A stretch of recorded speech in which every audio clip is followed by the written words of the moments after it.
आपको भी तो धमकियां मिल रही है ना कि जुबान खराब कर देंगे, तो आप अपनी भी क्या सिक्योरिटी का कर रहे हैं? मतलब तो सारी लिमिट क्रॉस है। डगर किस तरफ चल रही है इमरान भाई? पहले अरशद शरीफ, आज खान साहब और कायदीन, और क्या हो रहा है? लगता है कि देखिए, जिन लोगों ने प्रेस कॉन्फ्रेंस करते हुए ये कहा था, ये बात कब डीजी ISI ने और डीजी ISPR ने, इन दोनों साहिबान ने प्रेस कॉन्फ्रेंस करते हुए कहा था कि अरशद शरीफ को पाकिस्तान में कोई खतरा नहीं था।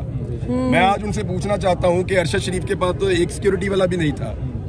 हमारा भाई तो अकेला फिरता था इस शहर में, और इमरान खान के साथ तो सिक्योरिटी बहुत ज्यादा होती है। अगर खान साहब के ऊपर अटैक हुआ है इस तरह से, तो फिर आप कैसे कह सकते हैं कि अरशद शरीफ इस मुल्क में सिक्योर था? बाकी सबका भी यहीं पे होगा।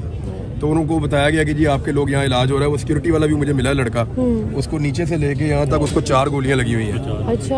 और वो बिल्कुल इमरान खान साहब के सामने प्रोटेक्ट करता था राइट साइड से। अब मुझे उसका नाम नहीं पता लड़के का, लेकिन वो उसके थोड़े से बाल कम है सर पे। वो परसों जब मैं कंटेनर पे गया था तो वही लड़के ने मुझे जगह बनाकर दी थी, मुझे याद है। तो वो मुझे अंदर मिला, बल्कि व्हील चेयर पे उसको लेकर जा रहे थे तो उसने मुझे आवाज दी। मैं उसके बाद गया, मैं समझा कोई और पेशेंट है, यही लड़का है। डॉक्टर्स का क्या कहना है, कितनी देर तक रेस्ट कितनी देर तक इमरान खान साहब को? ये अभी डॉक्टर्स कुछ भी नहीं बता रहे। अभी दोबारा खान साहब को फिर मेरे ख्याल में चेक करेंगे। उनको जो पहले जो ऑपरेशन था इनिशियली वो तो हो गया। उनकी एक घुटने की जो हड्डी है उसको भी मुझे एक साहब बता रहे थे, कुछ चिप करके कोई पार्टिकल या गोली गुजरी है, और मल्टीपल इंजरीज हैं, कोई एक नहीं है, लेकिन एक ही टांग है जिसके ऊपर खान साहब की लगी हैं। ये जब गोलियां लगी हैं तो खान साहब फिर नीचे बैठे हैं, उसके बाद फिर उनको वहां से मूव किया गया।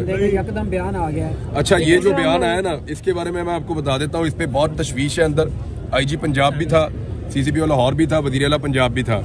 वज़ीर आला पंजाब का और बाकी लोगों का जो वो था, बड़ा नॉर्मल तरीके से वो कर रहे थे।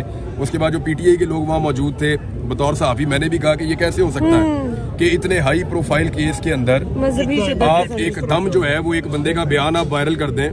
पुलिस की तो ट्रेनिंग ये है कि इसकी कमीज उतार के इसके मुंह पे डाल दो। तो ये बाकायदा जो शुबा है वो ये है कि इसका इंटरव्यू करवाया गया, करवा कर इसका इंटरव्यू किसी को भिजवाया गया, उसके बाद अप्रूवल ली गई।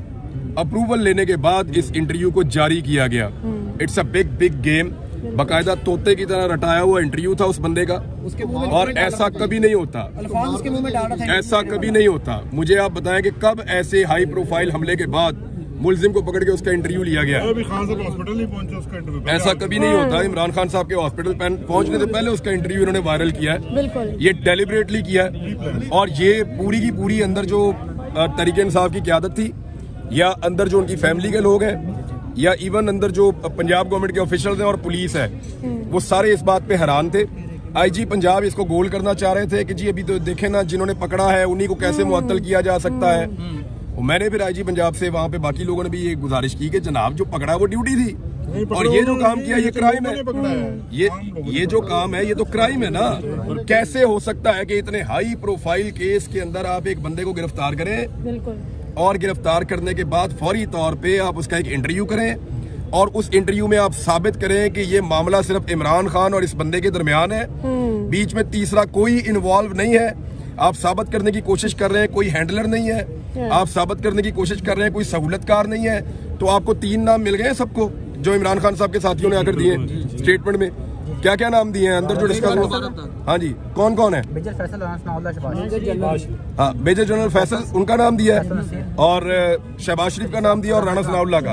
राणा सनाउल्लाह ने अभी स्टेटमेंट दिया था कुचलने का इमरान खान को, और ये चंद दिन पहले उन्होंने ये धमकी दी है जान से मारने की। उसके अलावा शहबाज शरीफ का भी उन्होंने नाम दिया है, और ये तीनों नाम अब आपके सामने हैं। किसमें? देखें, ये फौरी तौर पे होना ये चाहिए कि इस बंदे को लाहौर शिफ्ट किया जाए, बिल्कुल, और इसकी इंक्वायरी यहाँ IG ऑफिस की ज़ेरे निगरानी हो, और तमाम फैसिलिटीज प्रोवाइड की जाएं। जियो फोरेंसिक पूरी तरह होना चाहिए। देखिए, पुलिस के पास वो वसाइल नहीं है जो पाकिस्तान की इंटेलिजेंस एजेंसीज के पास हैं। अगर शफाफ तहकीकात हो तो पता चलेगा कि इसका हैंडलर कौन है। और देखें, ये 9mm का पिस्टल था, ये 9mm का पिस्टल था, और ये जो पिस्तौल था, याद रखिएगा, आम आदमी इसको हैंडल नहीं कर सकता। मैं वेपन्स को जानता हूँ। ये 9mm का पिस्टल था, इसमें 18 गोलियां मैक्सिमम डलती हैं। अगर आप इसके ऊपर छोटा मैगजीन लगाएं तो नॉर्मल मैगजीन 18 गोलियां इसके अंदर डलती हैं। दूसरा ये ऑटोमेटिक था, ये पाकिस्तानी पिस्टल ऐसे ऑटोमेटिक नहीं होते, ये ऑटोमेटिक पिस्टल, इसकी हैंडलिंग भी आम आदमी नहीं कर सकता। ऑटोमेटिक पिस्टल तब रखा जाता है जब आपने किसी को जान से मारने का फैसला कर लिया हो कि मैं गोली चलाऊंगा तो सारी गोलियां एक साथ मैं स्प्रे करूंगा और फेंकूंगा। इसकी एक साथ सारी, और इस आदमी की जेब से कोई नशा आवर पुड़ी भी निकली है, तो एक नशई जो है उसको इस्तेमाल किया गया है। और उस नशई के बाद इतना महंगा पिस्तौल वो क्या कर रहा था। दूसरा ये जो अजान वाला एलिमेंट डाला गया ना बीच में, ये झूठ है। कहा जा रहा है कि 2 बंदे। मैं परसों कंटेनर पे था, मैं आपको क्लियर कर देता हूँ। ये बिल्कुल, मैं परसों कंटेनर पे था, वहाँ पे अजान होती है बिल्कुल कंटेनर के रेड लाइन तक क्रॉस हो गई। मैं नहीं, बिल्कुल वो अजान वाली बात कंप्लीट कर ली। मैं भी परसों थी, बिल्कुल सही मैं बात परसों है। कंटेनर पे था, बिल्कुल कंटेनर के ऊपर बाकायदा अजान होती है। वो अजान मुझे ऐसा लगा जैसे फैसल जावेद खान की आवाज में है, या फैसल की आवाज में है या किसी और की, लेकिन वो कंटेनर के स्पीकर से अजान चलती है, बिल्कुल अजान दी जाती है कंटेनर के स्पीकर से। उसके बाद वहां पे जो लोग मौजूद होते हैं कंटेनर पे, वहाँ कुर्सी मौजूद है और एक सोफा मौजूद है, वो लोग उसके ऊपर बैठ के नमाज पढ़ते हैं। बिल्कुल बिल्कुल मैंने खुद वहाँ पे लोगों को नमाज पढ़ते हुए अजान के बाद देखा है। एजाज चौधरी साहब वहाँ नमाज पढ़ रहे थे, अजान के बाद बिल्कुल खामोशी कर दी गई थी थोड़ी देर के लिए। फिर वहाँ पे इमरान खान साहब ने नमाज पढ़ी है, बाकी लोग वहाँ पे मौजूद थे, उन्होंने भी नमाज पढ़ी है। तो उसके बाद दोबारा इमरान खान साहब ने कहा कि अब नात से शुरू करो। फिर नजम शराज ने गालिबन 2 मरतबा एक नात पढ़ी, तो इमरान खान साहब ने कहा तुम फिर पढ़ो, उन्होंने फिर दोबारा नात पढ़ी। तो मुझे अच्छी तरह पता है कि ये जो एक बहाना बनाया गया ना, तोते की तरह रटा रटा है बयान कि अजान हो रही थी और गाने चल रहे थे, तो नहीं। एक तो जिस वक्त ये गोली चली है उस वक्त कवाली थी, आप वीडियो में देख सकते हैं कि उस वक्त अल्लाहू वाली कवाली चल रही थी। दूसरा मैं जानना चाहता हूँ कि अजान के वक्त कवाली चलने पे इस आदमी ने पहले कितने कत्ल किए हैं? क्या ये ऐसे ही करता है हमेशा? हमारे यहाँ पे बार बार बररबिल अव्वल के भी हम लोग जश्न मनाते हैं, बाकी चीजें भी होती हैं। तो ये सिर्फ एक बंदे को ऐसा लगता है तैयार किया गया था, ये एक हो रहा है, इसके हैंडलर्स कोई और हैं, और वो हैंडलर जो है उन्होंने फौरी तौर पे बंदोबस्त किया। और मैं आपको फिर बता रहा हूँ कि पहले ये वीडियो रिकॉर्ड की गई है, फिर इस वीडियो को सुनवा के अप्रूवल ली गई है, अप्रूवल लेने के बाद इस वीडियो को जारी किया गया है कि ये वीडियो ओके, अब इसको जारी कर दिया जाए। ये बहुत जल्दी थी इस बात की। ये अभी तक एक हमलावर के बारे में इंफॉर्मेशन कंफर्म है, और दूसरे के बारे में लोग बात कर रहे हैं, पुलिस ढूंढ रही है। देखिए, गवर्नमेंट ऑफ पंजाब को इससे बरीउज़िमा नहीं किया जा सकता। गवर्नमेंट ऑफ पंजाब की रिस्पॉन्सिबिलिटी है और वफाकी हुकूमत की भी रिस्पॉन्सिबिलिटी है इमरान खान को सिक्योरिटी देना, और अगर नहीं दे पाए तो गवर्नमेंट ऑफ पंजाब को भी इसका जवाब देना पड़ेगा। आपको भी तो धमकियां मिल रही है ना कि जुबान खराब कर देंगे, तो आप अपनी भी क्या सिक्योरिटी का कर रहे हैं? मतलब तो सारी लिमिट क्रॉस ये डगर किस तरफ चल रही है इमरान भाई? पहले अरशद शरीफ, आज खान साहब और कायदीन, और क्या हो रहा है? लगता है कि देखिए, जिन लोगों ने प्रेस कॉन्फ्रेंस करते हुए ये कहा था, ये बात कब डीजी ISI ने और डीजी ISPR ने, इन दोनों साहिबान ने प्रेस कॉन्फ्रेंस करते हुए कहा था कि अरशद शरीफ को पाकिस्तान में कोई खतरा नहीं था। मैं आज उनसे पूछना चाहता हूं कि अरशद शरीफ के पास तो एक सिक्योरिटी वाला भी नहीं था, हमारा भाई तो अकेला फिरता था इस शहर में, और इमरान खान के साथ तो सिक्योरिटी बहुत ज्यादा होती है। अगर खान साहब के ऊपर अटैक हुआ है इस तरह से, तो फिर आप कैसे कह सकते हैं कि अरशद शरीफ इस मुल्क में सिक्योर था? 2 लोग अफगानिस्तान से पाकिस्तान में फैसिलिटेट किए गए थे, वो दोनों लोग अरशद भाई को कत्ल करना चाहते थे। हमें और बहुत सारे दूसरे लोगों को इस बात का पता था। अरशद भाई को बाकायदा उनकी तस्वीरें दिखाई गई थी, और अरशद भाई का वो लोग पीछा कर रहे थे। ना सिर्फ वो पीछा कर रहे थे उनके ऑफिस तक, उनके घर तक, बल्कि उनको हरासा किया जा रहा था, और उनको ये बताया गया था कि किसी भी वक्त आपको टारगेट कर दिया जाएगा। काफी दिनों से अरशद भाई अपनी फैमिली, अपने बच्चों को भी बाहर नहीं लेकर जा रहे थे अपनी गाड़ी में साथ, कि मेरे पे जब हमला हो तो मैं अकेला मारा जाऊं, मेरे साथ मेरे बच्चे नहीं होने चाहिए। लेकिन जब उनका चैनल बंद कर दिया, उसके बाद फिर उनके पास लड़ने के लिए हथियार ही कोई नहीं था, वजह ही कोई नहीं थी। तो देन उनको लोगों ने कहा कि अब आपको निकल जाना चाहिए, तो उन्होंने यही बेहतर समझा कि वो चले जाएं। उस रात अकेला अरशद शरीफ नहीं भागा था, मैं आपको कंफर्म कर देता हूं, उस रात 3 लोग भागे थे इस्लामाबाद से। 3 लोग जो इकट्ठे बैठे थे, उन्होंने मिलकर फैसला किया था कि आज हम इस्लामाबाद छोड़ देंगे जब तक हालात बेहतर नहीं होते। एक छोड़कर गए थे उस रात को काशिफ अब्बासी साहब, वो लाहौर आ गए थे। एक इस्लामाबाद को उस दिन छोड़ा था खाबर घुम्मन ने, वो अपने गांव चले गए थे, और एक अरशद शरीफ साहब ने, वो पाकिस्तान से बाहर चले गए थे। तो 3 लोग थे। आप बाकी 2 से पूछ लें कि उन्होंने उस रात इस्लामाबाद को क्यों छोड़ा था। इमरान भाई सारे जो ब्रिलियंट जर्नलिस्ट हैं वो छोड़ते जा रहे हैं। मोहित पीरजादा भी चले गए हैं मुल्क से, शाबर शाकिर भी चले गए हैं। ये क्या हो रहा है सर? आपके मुतालिक भी इसी तरह की खबरें चल रही थी और बल्कि आपके बारे में सुना भी आप भी जा रहे हैं बाहर। मेरे ख्याल में पाकिस्तान के ऊपर अब मजीद जबर मुसल्लत नहीं रह सकता। इंशाल्लाह अब एक एक करके सारी लिमिट्स तो क्रॉस होती जा रही हैं। आज तो रेड लाइन क्रॉस हो गई। लीडर्स को भी गोलियां पड़ रही हैं लॉन्ग मार्च के तरह। आप बताएं ना, मौलाना फजल रहमान साहब 2 मरतबा आए, बिलावल है क्या गोली लगी उनको? बिलावल इतने लंबे रास्ते से आए, क्या उनको किसी ने हमला किया? मरियम थी। एक ड्रोन जो है वो सिर्फ उनकी बहन को लगा और उसके बाद जो पाकिस्तान में शोर मचा था वो आपके सामने है। और मरियम नवाज और हमजा शहबाज भी आए। इमरान भाई फैसल वाडा को नहीं शामिल करना चाहिए इन्वेस्टिगेशन में? फैसल वाडा को नहीं शामिल करना चाहिए इन्वेस्टिगेशन में, जैसा आपने ट्वीट भी किया आज। किसको? फैसल वाडा को। फैसल वाडा। हाँ बिल्कुल, देखें फैसल वाडा ने कहा था कि कुछ होगा और लाशें गिरेगी और अहम लोग जो हैं, बिल्कुल सर, उसने अहम लोगों का नाम, अहम लोगों की लाशें, जी सर, तो वो इमरान खान से अहम तो कोई नहीं है। इस वक्त पाकिस्तान का सबसे अहम आदमी वही है। सर वाडा की बात सच होगी ना आज? नहीं, मुझे अभी नहीं, इसकी इंक्वायरी होगी। आपको पता है? बताएं आपका सोर्स होगा। नहीं, आप बताएं ना, आप बताएं कहाँ पे हो? सबको पता है। तो फिर आप बता क्यों नहीं रहे?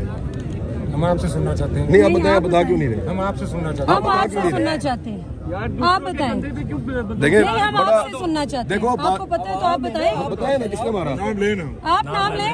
आए सब पूछते हैं इनसे, नाम लें। आप भी साफी है भाई। बताएं बताएं किसने मारा? किसने मारा, नाम लें। आप पता क्या, आप यहाँ चस्का लेने आते हैं कि इसको भी मरवाओ, उसको भी मरवाओ, उसको भी मरवाओ। वो जो मारने वाले वो भी हमारे ही लोग हैं। खुदा की कसम इसलिए नहीं नाम लेते, इसलिए नाम लेने से नहीं डरते कि कोई हमें वो मार देंगे, इसलिए कि हम अपने लोगों की बेइज्जती नहीं करवाना चाहते, इसलिए कि हम इस मुल्क के वफादार हैं। डर नहीं लगता हमें, डर लगता होता भाग जाता मैं पाकिस्तान से बाहर गया था। इसी तरह चल रहा है और हर बार इसी तरह लगता है कि जो मकतूल है ना वो गलती से गोली के सामने आ गया और अल्लाह ना करे अगर आज वो शख्स उसको ना पकड़ता तो हम अज़हार अफसोस के अलावा कुछ भी नहीं कर सकते थे। और 70 साल से इसी तरह होता आ रहा है। बेनज़ीर का इसी तरह का मामला था। आज अल्लाह ताला ने एक आदमी की जान बचाई है और मेरे ख्याल में ये वो आखिरी हरबा हो सकता था जो इस्तेमाल हो सकता था इमरान खान के खिलाफ। इमरान खान ने जब उनको गोली नहीं लगी थी, उससे पहले इमरान खान ने लगभग 50 मरतबा इस कौम को ये बताया कि मुझे गोली मारेंगे या मेरे ऊपर हमला करेंगे और मुझे जान से मारने का मंसूबा तैयार हो चुका है। उन्होंने ये भी कहा कि एक बंद कमरे में चंद लोगों ने मिलकर मुझे मारने का मंसूबा बनाया। उन्होंने ये भी कहा कि जब मुझे मार दिया जाएगा तो इसको कोई और रंग दिया जाएगा। वो हम देख रहे हैं। आपने सुना ना, क्या वो सारा कुछ सही साबित नहीं हो रहा? बिल्कुल। अब इंतजार करो इमरान खान के स्टेटमेंट का, वो क्या कहते हैं। इमरान भी आपको भी बड़े सवेर थ्रेट हैं, तो आपने नहीं सोचा कि आप भी? देखो यार, मैं छोटा आदमी हूँ, मेरी तरह के और बहुत हैं इस मुल्क में। नहीं, आप बड़े लेकिन आदमी बात हैं। यह है कि एक पॉलिटिकल लीडर जो इस मुल्क का वज़ीर आज़म रहा है वो बहुत बड़ी बात है। मेरे जैसे छोटे छोटे लोग आते रहते हैं, जाते रहते हैं और मेरे आने जाने से कोई फर्क नहीं पड़ता। आपकी खान साहब से मुलाकात हुई है? मैं अंदर था, मैं सब कुछ देख के हर चीज़ रिपोर्ट लेकर आ रहा हूँ। अब क्या लगता है कि जो लॉन्ग मार्च है इसमें मजीद जान डल जाएगी या ये तहरीक को रोकने में? मुझे नहीं लगता कि अभी फौरी तौर पे इमरान खान साहब निकल के किसी लॉन्ग मार्च का हिस्सा बन सकते हैं। खान साहब की हालत उनकी देखें, वो 70 ईयर्स उनकी एज है, ये भी तो आप ध्यान में रखें। वो बहुत मजबूत आदमी है आसाबी तौर पे, बल्कि वो हॉस्पिटल में सब कंट्रोल कर रहे हैं। वो ये पूछ रहे हैं कि यार रश ना लगाओ, ये ना करो, वो ना करो, वो किधर है, उसको लगी और किसको लगी मुझे बताओ, इनको बुलाओ इधर। वो ये कर रहे हैं कि अपने जो बाकी जख्मी है उनको भी यहाँ बुलवा रहे थे कि उनको भी लेकर आओ इधर, इसी तरह उनका इलाज करो और लोगों की खैरियत भी पूछ रहे थे। और उसके अलावा अग्रेशन तो है, फिर आपको आइडिया है सूरत हाल जिस तरह की बनी है उसमें कोई आदमी नॉर्मल नहीं रह सकता जिसके साथ आप इतनी बड़ी ज्यादती करें। इमरान भाई, पंजाब में कल बड़ी अहम मुलाकात हुई है, सादिक संजरानी साहब जो है परवेज़ इलाही साहब से मिले, तो आपको लगता है कि कोई हालात और उनका रुख भी बदल रहा है? क्योंकि पंजाब में जहाँ पे आपकी हुकूमत, सिक्योरिटी आपकी अपनी, और वहाँ पे इस तरह का मामला होता है और उसके बाद पकड़ के फौरी तौर पर जो बयान दिलवाया जाता है। सादिक संजरानी साहब को अपनी मुसीबत पड़ी हुई है ना, उनके ऊपर तहरीक-ए-एतमाद की तलवार है, तो वो उनके अपने अलग मामला हैं। इमरान भाई, लगता है कि इस तरह के कंडों से जो है वो लॉन्ग मार्च को रोक दिया जाएगा या फिर जो रुकावटें बार बार डालने की कोशिश कर रहे हैं इससे लोगों के हौसले जो है वो थोड़े से पस्त होंगे? देखें, अगर आज जो टारगेट करने वाला है खुदा न खास्ता वो अपना टारगेट अचीव करता तो आप कुछ और कह सकते थे। नहीं, अब नहीं, अब नहीं। तब से लेकर आज तक ये कब ये वाकयात रुकेंगे? कब तक हम लोगों का जब तक कौम खड़ी नहीं होती मिलके। कब तक ऐसा चलेगा? आपने तय करना है कब तक, यस आप लोगों ने तय करना है हम तो कब फैसला तक। कर चुके हैं, आप red line has been crossed. अपने फैसले को इम्प्लीमेंट कीजिए, ठीक हो जाएगा। बस ठीक है। Thank you. अल्लाह आपको हिफाजत करे इमरान भाई।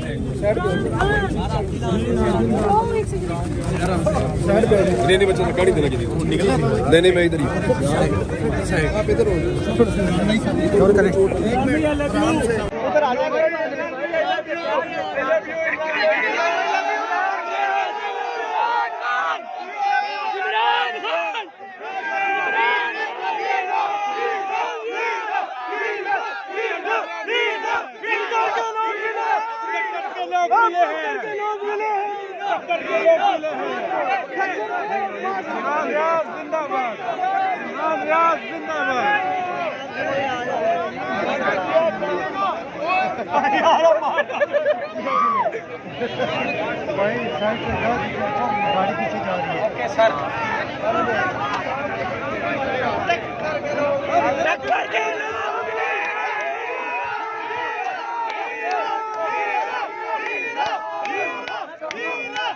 Viva!